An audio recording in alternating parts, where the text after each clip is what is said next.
I am a most unhappy man. I have unwittingly ruined my country. A great industrial nation is now controlled by its system of credit. We are no longer a government by free opinion, no longer a government by conviction and the vote of the majority, but a government by the opinion and duress of a small group of dominant men. Woodrow Wilson.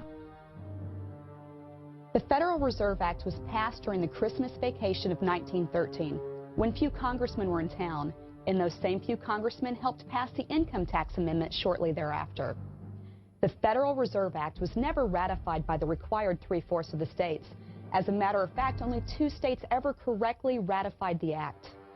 In 1935, the Supreme Court declared that an organization such as the privately owned Federal Reserve was unconstitutional.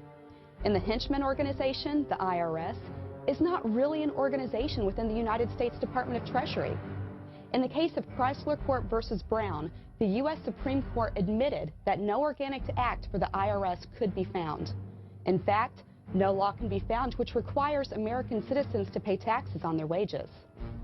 The IRS, a private collection agency working for foreign banks, specifically the owners of the Federal Reserve, operate out of Puerto Rico under the Federal Alcohol Administration, which was declared unconstitutional by the U.S. Supreme Court in the case of U.S. versus Constantine in '35. Please research the legality of these 2 private enterprises at freedomtofascism.com and supremelaw.org. Who does own the Federal Reserve banks? Numerous private banking companies such as the Rothschild Bank of London, Warburg Bank of Hamburg, Rothschild Bank of Berlin, and Lazard Brothers of Paris, just to name a few. Does our tax money pay for government services we use every day? No.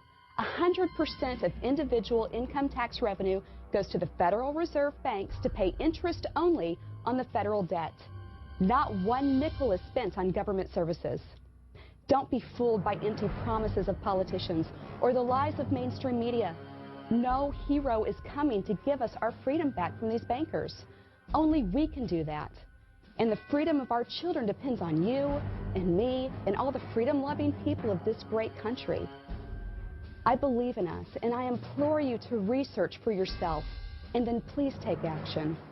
For more information, please visit thepriceofliberty.org, givemeliberty.org, campaignforliberty.com, and endthefed.us.